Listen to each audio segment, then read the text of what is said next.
So at this point in the presentation, people are a lot of times thinking, really, happiness as a successful business model? Come on, give me a break. And so, of course, I have to go back to my case study, Zappos.com. And this is a picture of it in Las Vegas. Believe it or not, there's not a rainbow over it every day. But when I think of Zappos, I think of this quote by Maya Angelou. And what she said was, people will forget what you said, they'll forget what you did, but they'll never forget how you made them feel.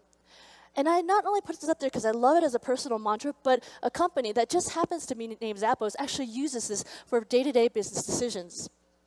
This is a picture of the Kentucky warehouse. Yes, some might say a woman's dream closet. Others might say a man's ultimate nightmare. But I put this up there because there's been so much time, money, resources to make this one of the most efficient warehouses in the world.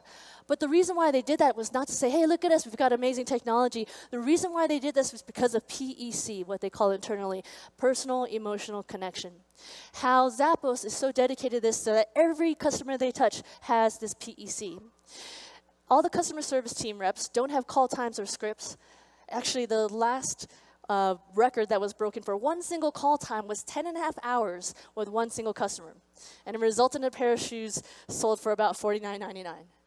And some people might think, that's not going to make finance very happy, will it? But the point is, it doesn't matter because they are dedicated to this idea of PEC. Another thing they're doing is pretty interesting that they're testing out is they're actually routing calls. So if let's say there's a call coming from New York City, they'll try to route that call to a customer service rep that actually lived in New York City or was born in New York City so they can have a meaningful conversation instead of talking about something that is no substance to both parties. But what's interesting is that Zappos is known for customer service, but that's actually not their priority internally at all. Their priority is company culture. And the thought there is that if you get company culture right, everything else like great customer service, higher productive, more engaged employees actually come more naturally. And even though this was sort of a test at Zappos, there are other people, experts in the business field, trying to get an understanding of what separates a company from good to great. What separates a company that can be sustainable, that weathers those ups and downs of economic times. And what they found was very counterintuitive. They found that it's actually having to focus on company culture and having a higher purpose so your employees and all the people in your ecosystem can be inspired by. So these are two great books, Good to Great from Jim Collins, and Tribal Leadership is another one I recommend. So how would you come back to say thinking, you know, culture sounds pretty fluffy. How do you make that a priority? So I'll name a few things that Zappos does. One of the things is they call it the $4,000 to quit. And essentially, every candidate going through the 5-week training has this standing offer of $4,000 to quit. No questions asked, take the check, and out the door, thank you very much. And actually, they're about to increase it now because not enough people are taking it. And the reason why they do this is because they want everyone to be so sincere about being committed to this idea of culture and core values, that it's not just a plaque on the wall. And if you think about it, because we all know when we have a bad hire and have to go through the transition phase of firing that person, rehiring another one, that actually amounts to 150 to 300% of that person's salary and increased cost for the company. So it's actually saving Zappos money in the long run. Another thing we do is called the Zappos Culture Book. And so this came out probably about 12, 13 years ago. And the idea was, it was just when Zappos just created their core values. And we asked ourselves, like, how do you define something like culture? So then we said, why don't we ask our employees? So what we did from that year on was just ask them every year, submit 2 to 3 paragraphs of what they think Zappos culture means to them. And so we put all those submissions, and then we eventually asked customers and vendors as well, and we put them all in a physical book. And we actually printed it totally unedited. So that meant that good stuff was in there and the bad stuff was in there for a very transparent look to see whether or not, as Zappos grew as a company, whether or not their culture was sustainable and scalable over time. And luckily for them, I think it's because of their commitment to culture that it has been successful in doing so.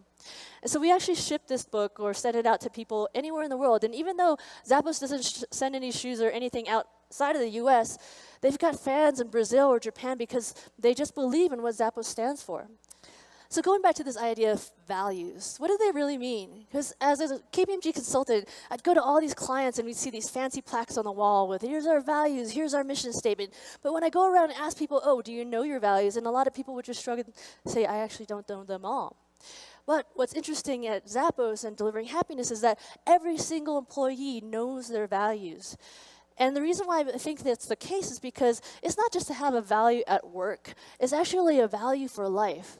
So it's so interesting in the culture book submissions, reading how people, employees, were actually applying these values outside of the workplace, saying, oh, I wanted to live up to core value number 3, so therefore I decided to, buy a coffee for someone behind me in line. And so one of these values that I'll just talk about, I won't name every single one. One of my favorites is number 3, which is create fun and a little weirdness. And this one I particularly like just because it's just kind of their own way of saying, just be yourself. It's actually an interview question. On a scale of 1 to 10, how weird are you? And I like asking that question in live audiences because those that are smiling from ear to ear are probably on the 8, 9, 10 end of that scale. But the reason why they ask this question is not for a certain number, it's for the reaction. Will that candidate feel comfortable being true to their weird, authentic self at work? And more importantly, are they going to feel comfortable that others around them are going to be true to their weird, authentic self as well? So this is just one company that focused on those two things, company culture, customer service, and is now the $2 billion gross merchandise sales company it is today. And as many of you know, was acquired by Amazon for about $1.2 billion at the time of closing a few years ago. But what the great thing is that it's not just Zappos doing it. There's a lot of other companies out there in the world that understand and are doing it themselves. This is a graph that's simply showing of those 100 best workplaces in the US that the Fortune magazine puts out every year. In the last 10 years, those companies that focus on employee well-being actually perform better than the S&P 500. And we all know how turbulent economically the last 10 years has been. But yet, this is still what we see in workplaces. Everywhere around the world,